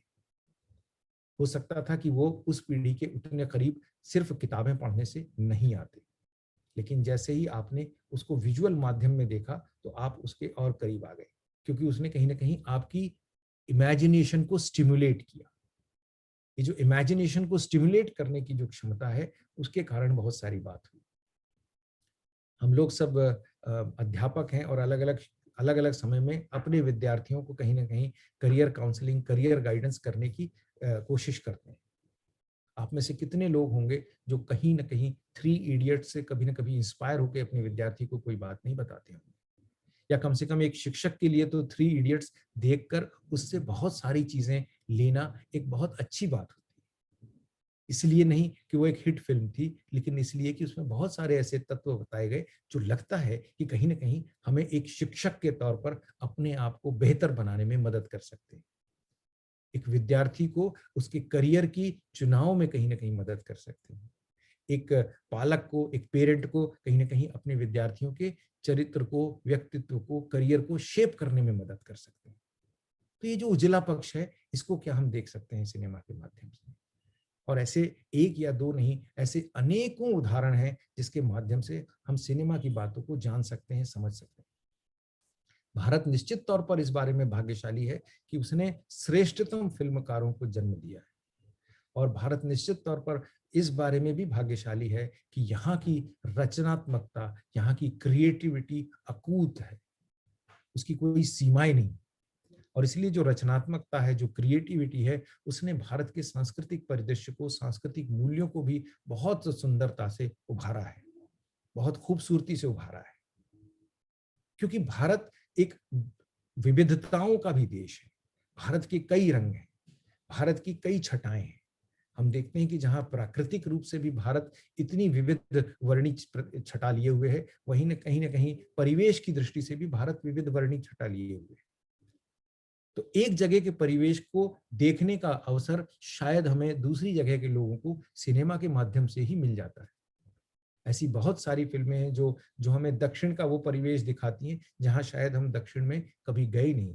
केरल में कभी मान लीजिए मैं गया नहीं, लेकिन उस सिनेमा को देखने से मुझे केरल के परिवेश की, केरल की पूरी सामाजिक पृष्ठभूमि की, केरल के पूरे रहन-सहन की, परंपराओं की जानकारी मिलती है। हम में से बहुत लोग हैं जो सुदूर उत्तर पूर्व के कई प्रांतों में नहीं गए, लेकिन उत्तर पूर्व की छटाओं को भी देखने के लिए कहीं न कहीं सिनेमा हमारी मदद करता है। नॉर्थ ईस्ट का जो डिपिक्शन कहीं न कहीं होता है, वो हमें मदद करता है। तो भारत की जो विविध वर्णीय छटा है, उसको देखने, समझने, जानने का अवसर भी हमको सिनेमा के माध्यम से मिलता है। तो ये जो भारत की रागात्मक एकता है, सांस्कृतिक एकता है, उसके जो जो जो विविध वर्णीय पहलू हैं, उनको भी कहीं संजो कर लाने की काम सिनेमा कर रहा है। और ये सिर्फ भारत के लिए कर रहा है ऐसा नहीं। अगर मैं कोई स्पेनिश सिनेमा देखता हूँ तो मुझे स्पेन की उन परंपराओं के बारे में, स्पेन की उन सारी चीज़ों के बारे में जानकारी मिलती है। अगर मैं कोई ब्राज़ीलियन फ़िल्म देखता हूँ तो मुझे ब्राज़ील के बारे में जानकारी मिलती है। मैं अर्जेंटीनियन फ़िल्म देखता हूँ तो अर्जेंटीना के परिवेश के बारे में जानकारी मिलती है। तो कहीं न कहीं उस संस्कृति से मेरा जुड़ाव, उस संस्कृति से, उस परंपरा से मेरा जुड़ाव होता है। कहीं मिथक भी टूटते हैं, कहीं बहुत रोचक मिथक भी टूटते हैं। एक फ़िल्म थी, मुझे बड़ा याद आता है, कंगना रनौत की फ़िल्म थी। वो फ्रांस में जाती है अपने किसी मित्र के साथ और उसको वो अंडे का टोस्ट खिलाती है और कहती है मैं तुमको फ्रेंच टोस्ट खिला रही हूँ। वो फ्रेंच मित्र उससे कहता है कि ये फ्रेंच टोस्ट मैंने फ्रांस में तो कभी खाया ही नहीं। भारत में फ्रेंच टोस्ट बनता है ये जानकर मुझे आश्चर्य हुआ। एक बहुत रोचक सी बात है, मिथक टूटा। मिथक टूटा यानी बहुत सारी बातों की आपको पड़ताल भी होती है। कहने का आशय ये है कि ये सारी चीजें कहीं न कहीं जोड़ के आपको एक सांस्कृतिक समागम, एक अच्छे से सांस्कृतिक समन्वय की ओर ले जाती है। इसलिए सिनेमा के और संस्कृति के जो संबंध हैं, उसको हमें बहुत गंभीरता से देखने की आवश्यकता है। सिर्फ ये कह देना कि सिनेमा देखने से तुम्हारी ज़िंदगी खराब होगी, जो कि हम जब युवा थे तब हमें कहा जाता था कि सिनेमा मत जाओ, सिनेमा देखने से तुम्हारे तुम्हारे विचारों पर विपरीत असर पड़ेगा। उससे पहले की एक पीढ़ी थी जो तो सिनेमा शब्द ही घर में उच्चारने से बच्चों को पिटाई लगती थी। उसके बाद से हम कम से कम इस दौर में आ गए जब हम सिनेमा की घर में चर्चा कर सकते हैं। सिनेमा की सकारात्मकता की, सिनेमा की सार्थकता की चर्चा कर सकते हैं। अच्छे से अच्छे मल्टीप्लेक्स में जाकर आप सिनेमा देख सकते हैं। कौन सा सिनेमा परिवार के साथ देखना है और कौन सा सिनेमा अकेले देखना है, इसकी भी पड़ताल कर सकते हैं। लेकिन इस दौर में सिनेमा के सांस्कृतिक पक्ष को गंभीरता से सोचने की और कैसे उसने हमारे जीवन को प्रभावित किया है, उसको सोचने की आवश्यकता है। हम सिनेमा से कितने प्रभावित, और सिनेमा से अगर प्रभावित होते हैं तो उसमें कहीं बुरा मानने की बात नहीं है। सिनेमा से अगर हम प्रभावित होकर अपना कोई काम कर रहे हैं, तो वो अगर अच्छा काम है, अगर कोई सकारात्मक काम है, किसी काम से अगर आपने कोई नई चीज़ सीखी है, कोई अच्छी चीज़ सीखी है, तो उसको संकोच नहीं है स्वीकार करने में, उसको संकोच नहीं है जानने में, उसको संकोच नहीं है हाँ कहने में। बुरी चीज़ें या थोड़ी-सी एक्स्ट्रावेगेंट चीज़ें हम ना सीखें, बस उतनी ही कहीं न कहीं हमने अपने आप को रोकना है। क्योंकि ऑडियो विजुअल माध्यम होने के कारण हर एक चीज़ कहीं न कहीं आपको ग्लैमराइज़ करती है। तो जैसे शादी ग्लैमराइज़ करती है, वैसे अपराध भी ग्लैमराइज़ करता है। और जब आपको अपराध ग्लैमराइज़ करता है, तो आपको लगता है कि अपराध इस तरह से होना चाहिए। बहुत जगह पे इस बारे में बहस होती थी कि सिनेमा से अपराध बढ़ रहे हैं, सिनेमा से अपराध सीखे जा रहे हैं। लेकिन ये बात पूरी तरह सच नहीं है। अपराध तो अपनी जगह शाश्वत थे ही, शायद सिनेमा ने आपको कहीं न कहीं वो चीज़ें उघाड़ के उसका सत्य सामने लाया। इसको भी सोचने की ज़रूरत है। तो सिनेमा से अपराध बढ़ रहे हैं, ये सोचा जाए, या अपराध के कारण सिनेमा प्रेरित होता है, ये सोचा जाए। ये दोनों पक्ष हैं और इन दोनों पहलुओं को कहीं न कहीं सोचने की आवश्यकता है। और अगर जब तक हम इन दोनों पहलुओं को एक साथ नहीं सोचेंगे, तब तक बात आगे बनेगी नहीं। तो तो ये जो पूरा परिदृश्य है, ये पूरा जो बदलता परिवेश है, इसके अंदर इस बात को ध्यान में रखते हुए कि ये विश्व का सबसे बड़ा सिनेमा उद्योग है, जो भारत में है, वो विश्व का सबसे बड़ा सिनेमा उद्योग है। और दुर्भाग्य की बात है कि सिनेमा का अध्ययन, सिनेमा की स्टडीज या सिनेमा के ऊपर गहराई से, गंभीरता से विवेचन, ये जो शास्त्र है, ये अभी भी भारत में पिछड़ा हुआ है। हम में से बहुत कम लोग हैं जो इस बात को सोचते हैं कि सिनेमा पर एक गंभीर अध्ययन होना चाहिए। जब मैं पत्रकारिता विश्वविद्यालय में कुलपति था और हमारे यहाँ पीएचडी के लिए एक विद्यार्थी ने शोध रजिस्टर कराया कि राजकुमार हिरानी की फिल्मों में सामाजिक संदेश का विवेचन, सोशल मैसेजिंग का विवेचन। तो हमारे जो एक्सपर्ट्स थे उन्होंने तुरंत कहा कि ये क्या है, मास कम्युनिकेशन का विषय है और इसमें सिनेमा का विवेचन और सिनेमा के, I don't think it is a very valid topic. मुझे आश्चर्य हुआ और मैंने मेरे विशेषज्ञ साथी से कहा, मैंने कहा कि अगर ये कोई ग्रंथ होता तो आप स्वीकार कर लेते कि फला ग्रंथ में सामाजिक संदेश का विवेचन, चूंकि ये एक सिनेमा है तो आप स्वीकार नहीं कर रहे हैं। जबकि आप सोचिए कि ग्रंथ जो है वो एक व्यक्ति की क्रिएटिव कॉन्शियसनेस का परिणाम है, सिनेमा जो है वो बहुत सारे लोगों की कलेक्टिव क्रिएटिव कॉन्शियसनेस का परिणाम है। हम इस बात को क्यों भूल जाते हैं कि ये सिर्फ जिसका नाम दिखता है या जिसका चेहरा दिखता है, ये सिर्फ उसकी ही क्रिएटिव कॉन्शियसनेस नहीं है, ये एक बहुत सारे बहुत बड़े वर्ग की कलेक्टिव क्रिएटिव कॉन्शियसनेस है, जिसका परिणाम आपके सामने सिनेमा के रूप में आता है। और इसलिए उसको इतनी आसानी से खारिज कर देना और इतनी आसानी से उसे एक तरफ कर देना कि ये तो भाई सामाजिक रूप से कोई अच्छी बात नहीं है, ये ठीक नहीं है। इसलिए सिनेमा पर गंभीर अध्ययन होना चाहिए, सिनेमा के स्टैटिस्टिक्स पर गंभीर अध्ययन होना चाहिए। अभी जब कोरोना काल में पिछले 1-1.5 वर्ष से हम तमाम उद्योगों की परेशानी की बात कर रहे हैं, हम में से कितने लोग हैं जिन्होंने सिनेमा उद्योग की परेशानियों की बात की? हमने निश्चित तौर पर ऐसे कई वीडियो, छोटे छोटे फुटेज आते हैं कि सिनेमा के दौरान हमारे हीरो क्या कर रहे हैं, हमारी हीरोइंस क्या कर रही हैं, हमारे अभिनेता क्या कर रहे हैं। लेकिन कितने वीडियो फुटेज हैं जो आपने देखे हैं कि सिनेमा के दौरान कितने सारे टेक्नीशियंस हैं जिनके घर में चूल्हा नहीं जल रहा है। सिनेमा के दौरान कितने सारे जूनियर आर्टिस्ट हैं जो कहीं ना कहीं जीवन यापन के लिए लिटरली भिक्षा मांगने पर मजबूर है। ऐसे कितने सारे लोग हैं जो सिनेमा के सेट डिजाइनर हैं, साउंड रिकॉर्डिस्ट हैं, मेकअप आर्टिस्ट हैं, म्यूजिशियंस हैं, तमाम लोग हैं जो इस पूरी की पूरी इंडस्ट्री को कहीं ना कहीं सपोर्ट करते हैं। वो सब क्या कर रहे हैं? उनके बारे में हम कभी नहीं सोच रहे हैं, क्योंकि हमें लगता है कि वो हमारे लिए, समाज के लिए शायद कोई बहुत महत्वपूर्ण, बहुत जरूरी अंग नहीं है। जब हम सब शिक्षा से जुड़े हुए लोग अगर इस बात को गंभीरता से लेंगे और जब सिनेमा ये विषय शिक्षा की दृष्टि से महत्वपूर्ण माना जाएगा, तब जाके हम वास्तविक रूप से उस तरह के गंभीर सामाजिक परिवर्तन की बात सोच सकते हैं। विदेशों में कई अच्छे प्रतिष्ठित विश्वविद्यालयों में सिनेमा को लेकर जो विभाग है उसमें बहुत गंभीर अध्ययन होता है, बहुत गंभीर स्टडीज होती हैं और श्रेष्ठतम विद्यार्थी उन अध्ययनों को करते हैं।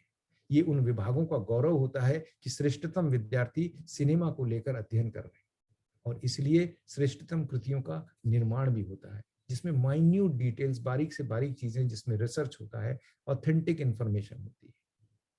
हमारे यहाँ भी सिनेमा उद्योग उसी तरह से पुष्पित पल्लवित हो रहा है। हमारे यहाँ भी सिनेमा उद्योग में उसी तरह से गंभीर लोग आ रहे हैं। जरूरत इस बात की है कि हम जो शिक्षा से जुड़े लोग हैं, हमारा पर्सपेक्टिव, हमारा दृष्टिकोण सिनेमा की ओर देखने का बदले।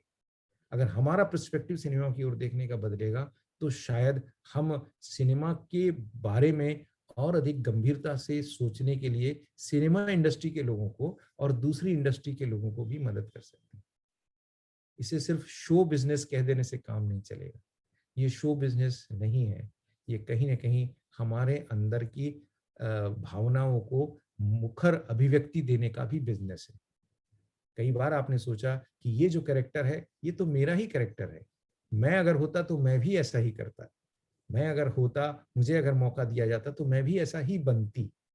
ये जो हमारे अंदर की भावनाओं को मुखर अभिव्यक्ति देने का जो माध्यम है, ये कितना आपके लिए लाभकारी है और आपके पूरे व्यक्तित्व के लिए कितने कितने आयाम खोलता है। अगर हम इस बात की संवेदनशीलता कहीं ना कहीं अपने मन में रख लेंगे तो निश्चित तौर पर सिनेमा के बारे में देखने की हमारी दृष्टि बदल जाएगी। अध्यापक के नाते हमारा कर्तव्य ये भी है कि हम विद्यार्थियों को सही दिशा में मोड़ें और इसलिए मुझे लगता है कि हम विद्यार्थियों को भी जब सिनेमा देखने की समझ दें, और क्यों नहीं होता, कितने हम में से शिक्षक होंगे जो शायद इस बारे में सोचते होंगे कि आज की क्लास में, कल रात को मैंने फला फिल्म देखी, आज की क्लास में मैं 2 मिनट उस सिनेमा के बारे में आपसे डिस्कस करना चाहूंगी या उस सिनेमा के बारे में मैं आपसे जानकारी लेना चाहूंगी। एक बहुत सुंदर सी फिल्म आई थी 2 दूनी 4, तो शिक्षक के ही जीवन पे थी। और मित्रों, आप यकीन नहीं मानेंगे, ऐसे कई रिफ्रेशर कोर्स हुए जिसमें मैंने लगातार उस फिल्म का उल्लेख करते हुए उस कोर्स कोऑर्डिनेटर को आग्रह किया कि आप भले ही 2 व्याख्यान कम कीजिए, लेकिन मेरे सम्मानीय अध्यापकों को ये सिनेमा ज़रूर दिखाइए। और सारे मेरे जो पार्टिसिपेंट्स थे उन्होंने कहा कि सर हम आपका धन्यवाद करते हैं कि मतलब लेक्चर्स तो अपनी जगह अच्छे होते ही हैं, पर कई लेक्चर्स इतने ज़्यादा थ्योरेटिकल होते हैं कि हमको लगता है कि इससे अच्छा होता कि कोई प्रैक्टिकल चीज़ हमें बताई जाती। कई लोगों ने मुझे बाद में धन्यवाद दिए कि सर आपने जो रिकमेंड किया वो फ़िल्म दिखाई, और निश्चित तौर पर कई सारे व्याख्यानों से ज़्यादा उस फ़िल्म ने हमारे मन पर प्रभाव डाला। क्योंकि उसमें शिक्षक की महत्ता के बारे में बताया गया है। उसमें बताया गया है कि एक शिक्षक का समाज में क्या स्थान होता है, और वो बात अगर शिक्षक नहीं जानेंगे तो कौन जानेगा। तो ऐसी जो सकारात्मक चीजें हैं, ऐसी जो सकारात्मक बातें हैं, उसको कहीं ना कहीं अगर हम बता सकते हैं, कहीं ना कहीं हम दिखा सकते हैं, तो उसका एक बहुत अच्छा प्रभाव पड़ता है।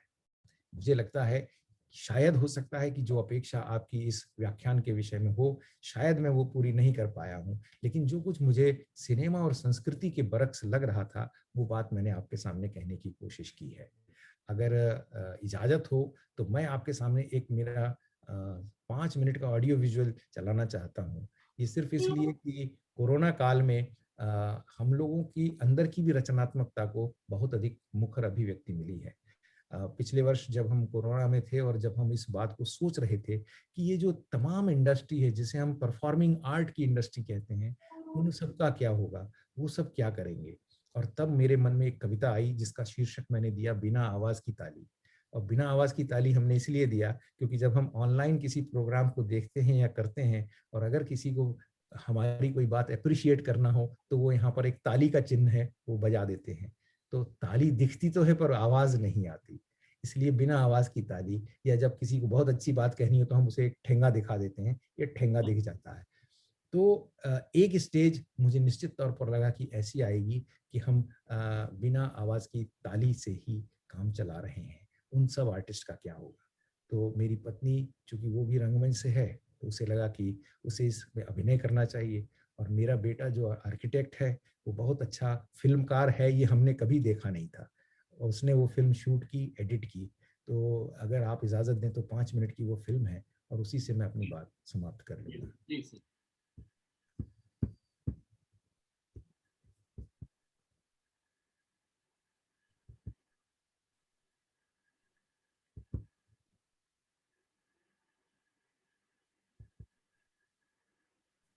दिख रहा है? अभी स्क्रीन पर नहीं आ रहा है सर। दिख रहा है सर? नहीं सर, अभी नहीं दिख रहा। आप सर अपनी फाइल को जो मीडिया प्लेयर पे खोला हुआ है, तो उसको खुला रखें, और जूम पर आपके नीचे स्क्रीन पर शेयर स्क्रीन का बटन एक होगा। ये आ गया सर? अभी आ गया? बिना आवाज की ताली।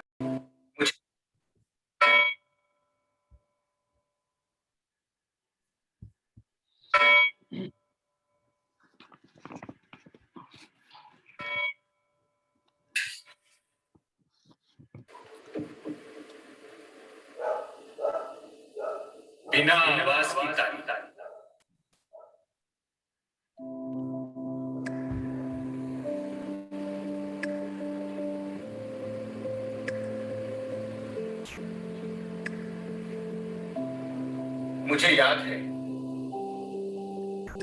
मुझे याद है उस दिन लगभग खाली पड़े प्रेक्षागृह में एक अकेले तुम ही थे। एक अकेले तुम ही थे जो उत्साह से तालियां बजा रहे थे मेरे हर संवाद पर और मेरी हर एंट्री पर। उत्तेजित होकर बैठ जाते थे अपनी सीट पर। हॉल खाली था, लेकिन फिर भी बादशाह था मैं उस रात का। उस बादशाहत के रौब में ही मैंने घूर कर आंखों से देखा था तुम्हें। डंटा भी था एक बार गलत जगह ताली बजाने पर। मुझे ये भी याद है कि शो के बाद ग्रीन रूम में तुम ही आए थे गले लगकर मुझे बधाई देने, और मैंने तुम्हारी शर्ट से आती पसीने की बू के कारण तुम्हें दूर छिटक दिया था। याद है, मुझे सब याद है। और अब इन नीले ठेंगों, लाल लाल दिलों और बिना आवाज की तालियों के बीच बार बार बस तुम्हें ढूंढता हूं मेरे दोस्त।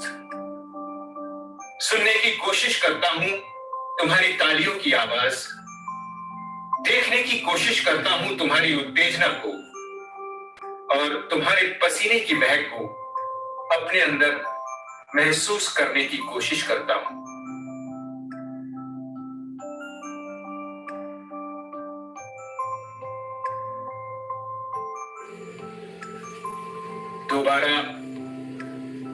दोबारा जब ये चमन गुलजार होगा और फिर से सजेगा ये प्रेक्षागृह, तब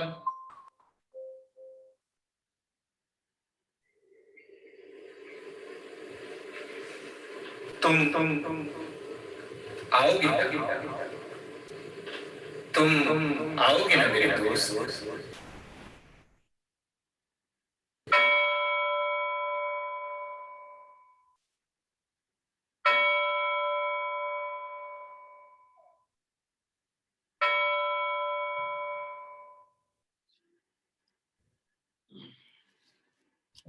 बहुत बहुत धन्यवाद, आपने मुझे अवसर दिया और उम्मीद करता हूं कि मेरी कुछ बातें आपको ठीक लगी होंगी।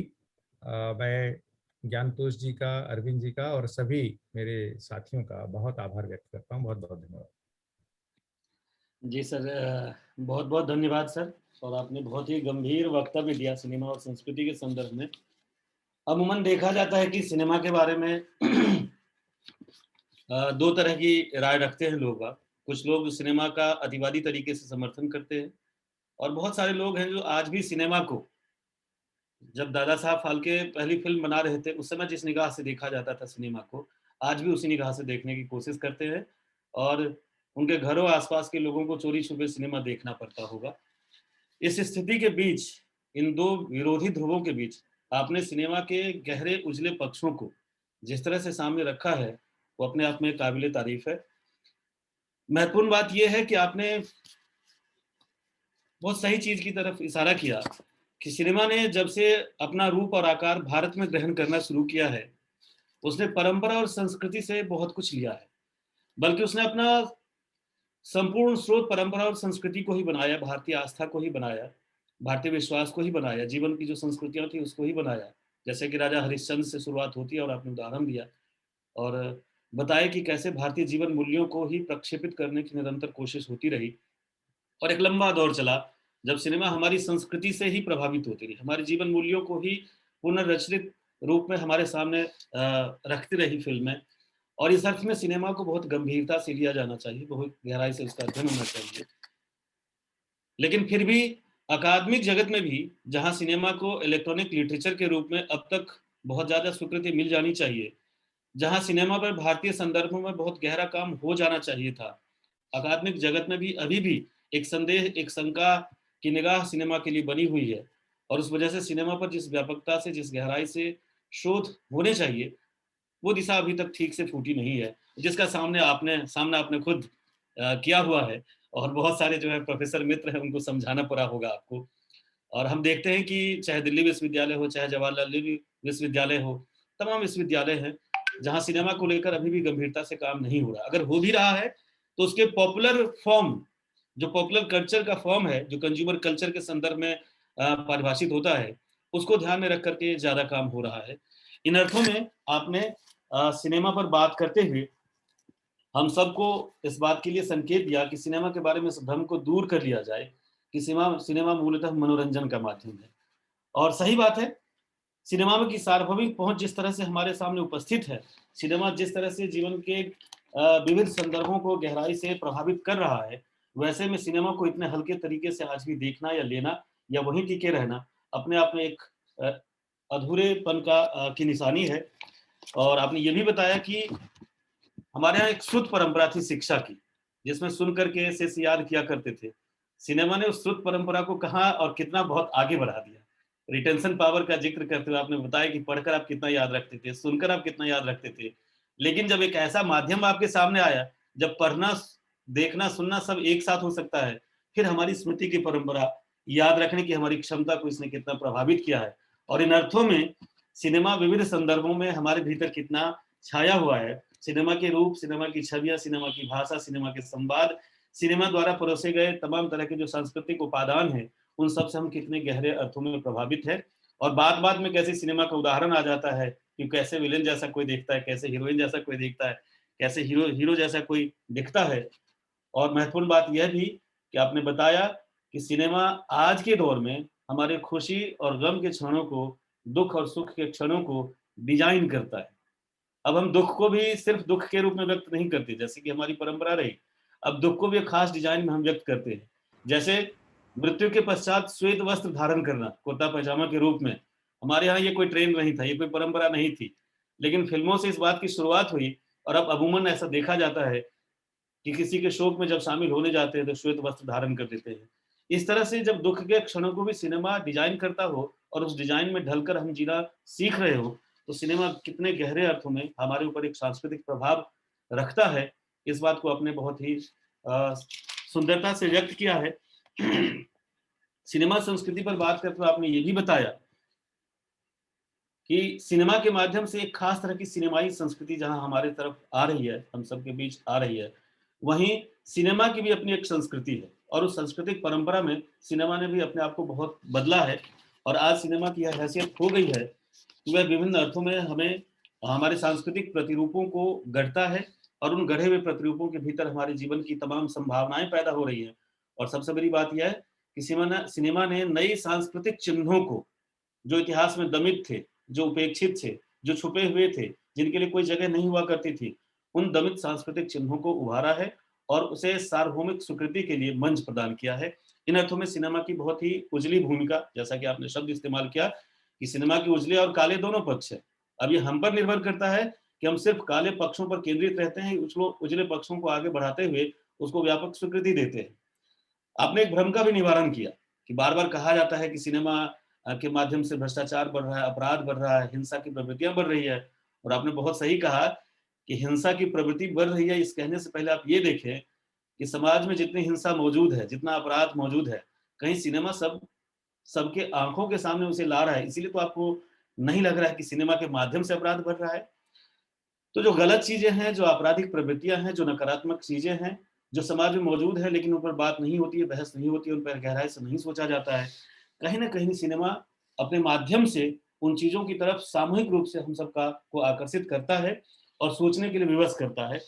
इन अर्थों में सिनेमा सामूहिक सार्वजनिक प्रतिभा का परिणाम है और मैं इसे मानता हूं कि एक बड़ी बात है कि अगर सिनेमा को सामूहिक सृजनात्मक प्रतिभा का परिणाम मानेंगे तो जैसा कि आपने आग्रह किया है कि एक पुस्तक पर जितना आप बात करते हैं, जितना आप शोध कराते हैं, जितना आप चर्चा करते हैं, उससे ज्यादा सिनेमा पर चर्चा होनी चाहिए, उससे ज्यादा सिनेमा पर शोध होना चाहिए, उससे ज्यादा सिनेमा पर काम होना चाहिए।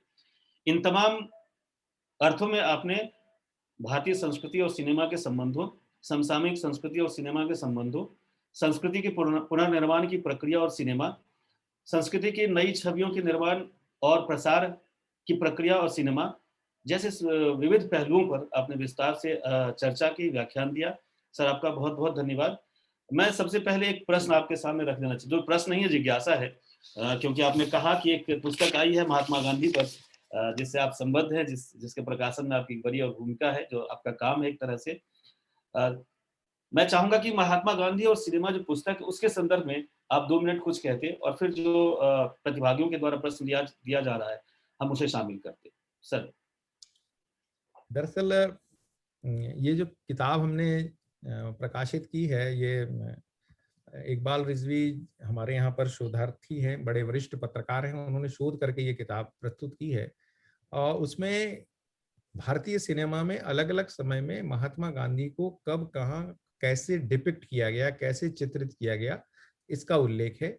इसके साथ ही गांधी से प्रभावित होकर, गांधी से प्रेरित होकर कैसे सिनेमा बने, किस तरह से सिनेमा बने और किस तरह से सिनेमा बदले, इसकी भी बात उसमें की गई है। तो इसलिए एक उन ऐसी तमाम फिल्मों की व्याख्या भी है छोटी छोटी, और तमाम फिल्मों की एक कहना चाहिए कि बिब्लियोग्राफी भी है कि कौन कौन सी फिल्में, जैसे लगे रहो मुन्ना भाई फिल्म आई तो हम लोगों को सबको ये गांधीगिरी शब्द आया, और गांधीगिरी शब्द फिर हमारे जीवन में फिर प्रचलित हो गया, और एक नई पीढ़ी ने फिर से एक बार गांधी का पुनराविष्कार किया। लेकिन एक फिल्म जिसमें गांधी के बेटे के साथ और गांधी के संबंध उसके बारे में भी चर्चा हुई है, वो भी फिल्म है रिचर्ड एटनबरो की गांधी तो खैर है ही, लेकिन इसके अलावा भी और दूसरी फिल्मों भी जहां भी महात्मा गांधी का चरित्र दिखाया तो वो महात्मा गांधी का कैरेक्टर कैसे आता है उनको दिखाने की कोशिश की गई है।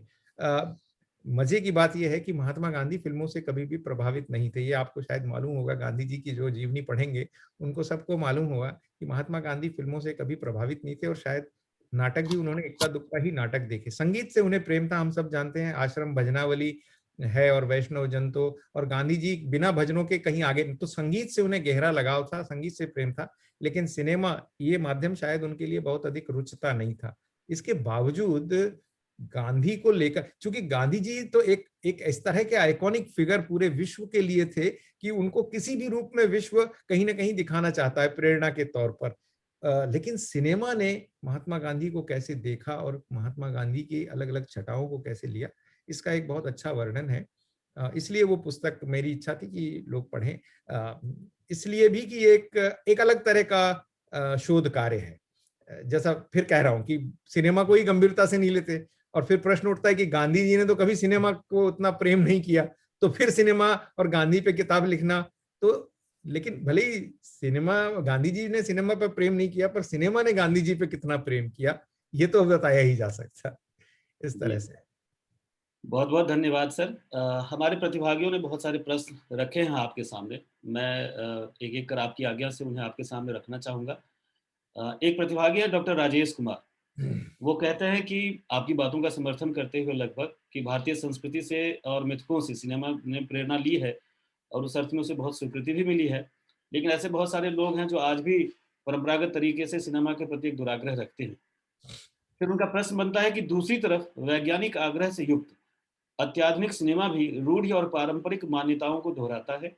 उदाहरण के लिए राकेश रोशन की फिल्म क्रिस यही दोहराती है कि हर मनुष्य का भविष्य पूर्व निर्धारित है, कोई ताकत इसे बदल नहीं सकती। आपकी राय चाहते हैं इस पर कि ऐसा विरोधाभास क्यों है? ये विरोधाभास नहीं है, ये आपका विचार हो सकता है कि पूर्व निर्धारित है। देखिए, दो किताबों का मैं उल्लेख करूंगा। एक है पाउलो कोएल्हो की अल्केमिस्ट, जो आपने हमने सबने पढ़ी है, और अल्केमिस्ट भी जो बात करती है वो डेस्टिनी की बात करती है। दो चीजें हैं जो दोनों विरोधाभासी हैं।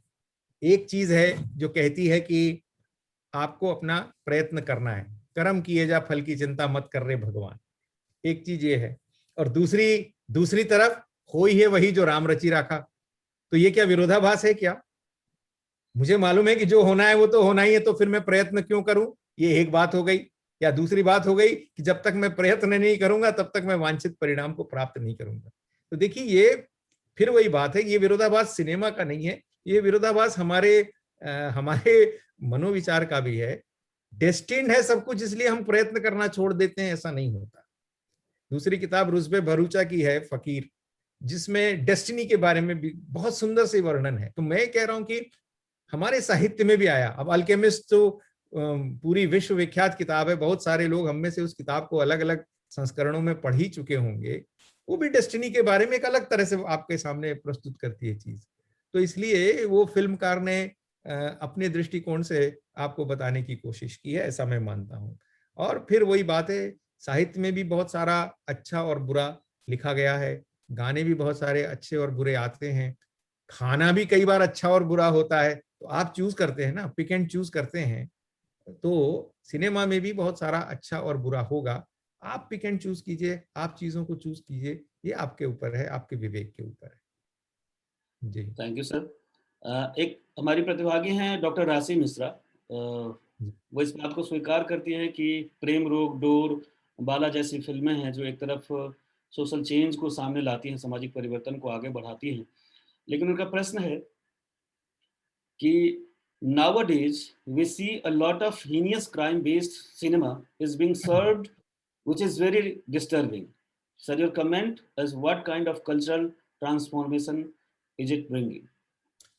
देखिए, क्राइम दिखाना सिनेमा की मजबूरी है, क्योंकि क्राइम हमारे समाज में हो रहे हैं। पहले जब डाकुओं के जीवन पर बहुत सारी कहानियां बनी, तो एक स्कूल ऑफ थॉट था, वो कहता था कि इसके कारण डाकुओं को बहुत अधिक ग्लैमराइज करके दिखाया जा रहा है। लेकिन जब सच में चंबल के बीहड़ में रहने वाले डाकुओं से पूछा गया, तो उन्होंने कहा कि हमारी जीवन को बहुत अंडररेट करके दिखाया जा रहा है, हमारे जीवन की चुनौतियां इससे कहीं ज्यादा है। कहने का आशय ये है कि हर एक पक्ष है। अब अगर मैं 70 या 80 के दशक की बात करूं, 80 या 90 के दशक की, जब बहुत सारी फिल्में स्मगलर को लेकर बनी थी, डॉन इत्यादि जैसे, या दाऊद इब्राहिम या हाजी मस्तान, इन तरह के कैरेक्टर्स को लेकर फिल्में बनी थी। लेकिन आप ये पता लगाइए ना कि ये कैरेक्टर क्या फिक्टिशियस थे क्या? ये कैरेक्टर थे नहीं क्या? समाज में कहीं से पैदा किए गए थे क्या? दरअसल ये कैरेक्टर थे, इसलिए क्राइम में उनके कैरेक्टर्स को कहीं ना कहीं इंस्पायर करके डिपिक्ट किया गया। इसलिए बाद में जब हाजी मस्तान के जीवन पर सच में एक फिल्म बनी, तब भी लोगों ने रियलाइज किया कि हाँ, ये बात तो ऐसी घटित हुई ही थी, और इसलिए हमारे सामने प्रस्तुत किया गया। एक फिल्म आई थी रेड, जिसमें बताया गया कि साहब इनकम टैक्स की रेड पड़ी तो कैसे कैसे कहां कहां उस व्यक्ति ने धन छुपा के रखा था। मुझे मालूम है, और आप में से भी कईयों को मालूम होगा, कि जब वास्तविक हमने ऐसी खबरें कुछ अधिकारियों के घर में रेड पड़ने की देखी, तो हमने देखा कि अकल्पित जगहों पर उन्होंने भी धन छिपाया हुआ था। हमारे एक जगह पे तो मैंने देखा कि उनके घर के पीछे नाला बहता था, उस नाले के अंदर एक बहुत बड़े पॉलीथीन में लपेटकर और ट्रंक में डालकर नाले में वो ट्रंक, उन्होंने नोटों से भरे हुए ट्रंक डाले थे। अब इस तरह की भी बातें हैं। तो मेरा कहने का आशय ये है कि कौन किससे इंस्पायर हो रहा है, ये चीजें। हाँ, लेकिन ये जरूर है कि एग्जैगरेशन हर एक चीज का, जब हम 9 रस पढ़ते हैं, तो 9 रसों में एक विभत्स रस भी होता है, और उस विभत्स रस को हम लोग अक्सर परहेज करते हैं दिखाने से। जीवन की विद्रूपता इतनी पराकाष्ठा पर न पहुंच जाए, it should not go to an extent that it becomes visually untolerable. Visually untolerable कई बार होता है। अभी मैं एक सीरियल देख रहा हूँ नेटफ्लिक्स पर, क्राउन, आप में से बहुत लोगों ने देखा होगा, जो ब्रिटिश मोनार्की पर है। बल्कि मैं आपको सुझाव दूंगा कि अगर अच्छी फिल्म मेकिंग अगर आपको देखना है, तो आप निश्चित तौर पर क्राउन देखिए। इतना बारीक विश्लेषण संभवतः बहुत कम ऑडियो विजुअल माध्यमों में मिलता है। तो जब क्राउन देख रहा था, तो उसमें 2-3 जब एपिसोड्स थे, तो उसमें आ गया कि साहब इसमें कुछ आपको विजुअली ऑब्सीन सीन देखने को मिल सकते हैं। तो जो लोग इन तरह के सीनों को पसंद नहीं करते, वो कृपया उन सीनों को बंद कर दें या ना देखें। वो ऑब्सीन क्या थे? वो था कि डायना जो है वो वॉमिट कर रही हैं, उनकी तबीयत ठीक नहीं है तो वो वॉमिट कर रहे हैं। यानी उन्होंने इतना भी ख्याल रखा कि ऑन स्क्रीन हम शायद वॉमिटिंग के सीन्स को भी ना दिखाएं। मेरा कहना है कि ये जो एक शील है, ये जो एक सेल्फ मेड रेगुलेशन है कि हमें क्या दिखाना है क्या नहीं दिखाना है, ये हर एक के विवेक पर निर्भर करता है। हमें मालूम है कि जब स्त्री और पुरुष नजदीक आएंगे तो संतति उत्पन्न होगी, लेकिन आपको पूरा डिटेल में दिखाने की जरूरत है क्या उसकी? यानी मेरा कहने का आशय है कि अगर आपको किसी चीज की अतिरंजना में मजा आता है, तो कहीं ना कहीं ये आपकी विकृति का भी द्योतक हो सकता है। हमें उससे परहेज करना है। इलाज तो किसी का नहीं किया जा सकता। सड़क चलता कोई व्यक्ति है, भद्दी गाली देता है, तो भी आप इलाज नहीं कर सकते, वो उसकी अपनी चॉइस है। हमारी चॉइस क्या है कि हम उसे कितना सुनते हैं, कितना नहीं सुनते हैं, नजरअंदाज कर सकते हैं। तो जो राशि जी कह रही हैं, we can always avoid watching such movies, we can always recommend not to watch such movies to your friend, so that they get less circulated. That's all what we can do. बहुत बहुत धन्यवाद sir, आपने सही कहा कि इसके प्रति जहां एक तरफ फिल्म के निर्माता और निर्देशकों का दायित्व बनता है, वहां दर्शक के रूप में हम सब की भी अपनी भूमिका बनती है, हम उसके प्रति भी सचेत रहें। लगभग इसी तरह से कुछ नेगेटिव कंटेंट से जुड़ा हुआ प्रश्न डॉक्टर पूजा जोशी जी का है।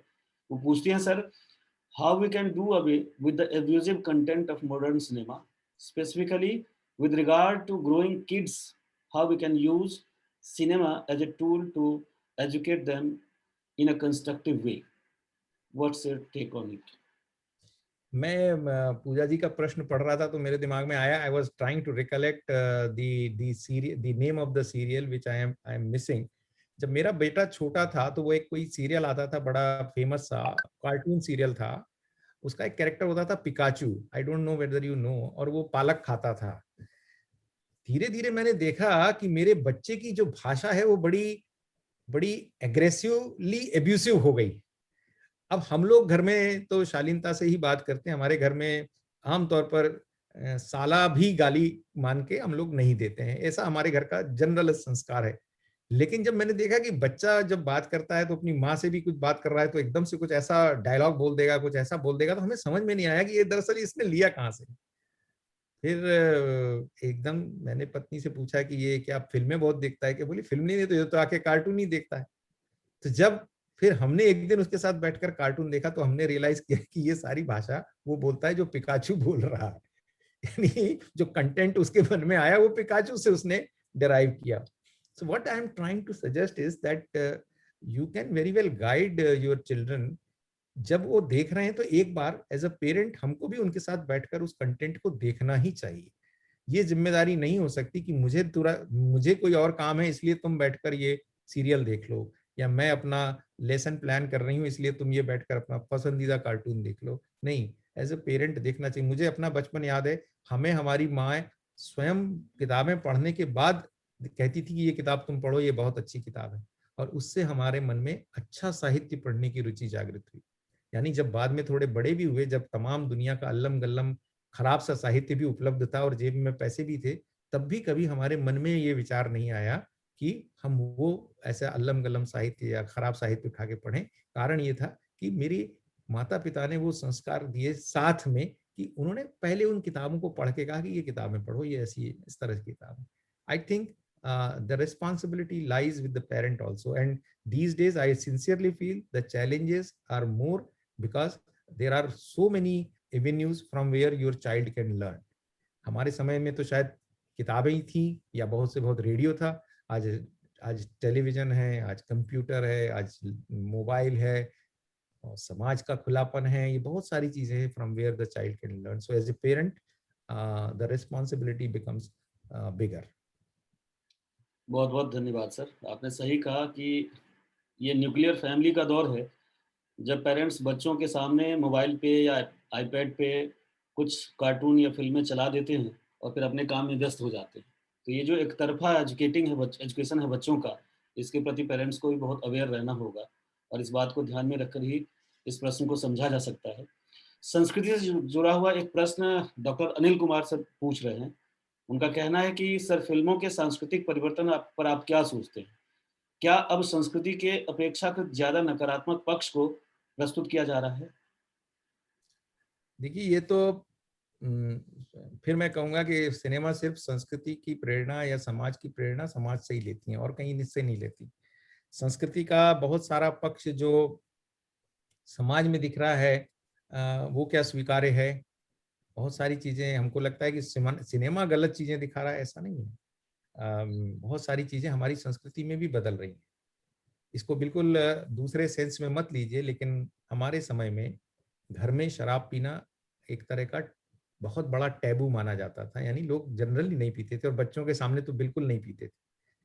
आज समाज इतना बदल गया है कि आज बच्चे की जन्मदिन की पार्टी पर बाकायदा दोस्तों को ड्रिंक्स ऑफर किए जाते हैं। यहाँ तक भी ठीक है, माताएं बहनें भी उसी बराबरी से ड्रिंक्स लेती हैं जिस बराबरी से पुरुष लेते हैं। तो ये हो सकता है कि ये समानता का अधिकार है, तो निश्चित तौर पर लेना चाहिए। लेकिन ये अगर सामाजिक परिवर्तन है और अगर इसको सिनेमा ने दिखा दिया तो कोई बुराई तो नहीं की। मेरा कहना है कि जैसे जैसे समाज बदल रहा है, जैसे जैसे समाज अब मैं आपकी भाषा में कहूँ तो जैसे जैसे समाज ग्रो कर रहा है वैसे वैसे सिनेमा भी ग्रो कर रहा है। अगर आपको लगता है कि ये एक निशानी ग्रोथ की है तो ज्यादा अच्छा है। मेरे ख्याल से बहुत सारे प्रश्न हैं, लेकिन ये सारे प्रश्न अभी राजेश कुमार जी कह रहे हैं कि थोड़ा विस्तार से बताएंगे तो और ज्यादा लाभान्वित होऊंगा। मुझे लगता है कि ये मेरी बात की सफलता मैं इसी में मान रहा हूँ कि इसने इतने सारे प्रश्नों को उत्पन्न कर दिया है। तो कभी कोई और सत्र होगा तो मैं जरूर उपस्थित हो जाऊंगा। और ये प्रश्नों की श्रृंखला तो अनंत रहेगी अरविंद जी। एक अंतिम प्रश्न अगर आप कहें तो रख दूं आपके सामने। अनुज कुमार जी का है ये। जी बताइए। जी जी सर, अनिल कुमार जी पूछ रहे हैं कि अक्सर संस्कृति और परंपरा वेजिटेरियन की होती है, ऐसे में अस्मितामूलक विवर से जुड़ी फिल्में जैसी काला कवाली और असुरन को हम कैसे देखेंगे? ये देखिए, मेजॉरिटेरियन होती है ऐसा नहीं मानते। मैं तो ये भी मानता हूँ कि इंडिविजुअलिस्टिक भी होती है। मतलब आपकी बात को मैं सिरे से खारिज तो नहीं कर रहा हूँ, लेकिन मैं अपना विचार आपके सामने रख रहा हूँ कि ये संस्कृति और परंपरा इंडिविजुअलिस्टिक भी होती है।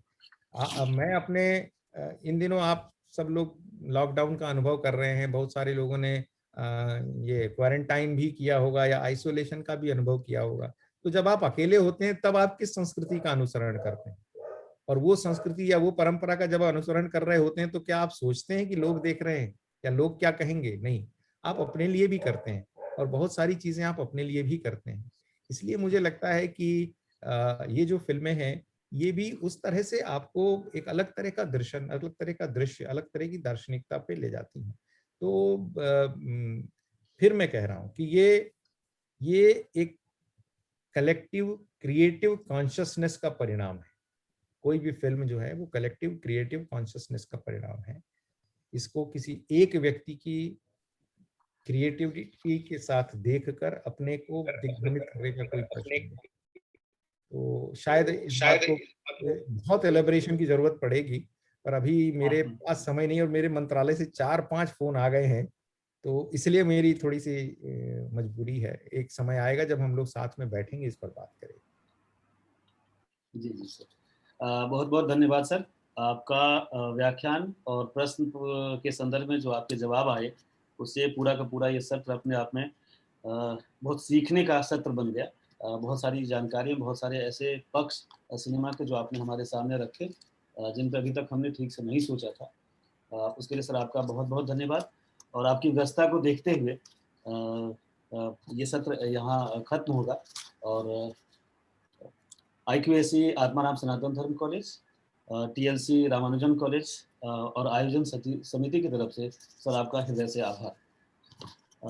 हम लोग अभी हमारा अगला सत्र है, फिर इस अगले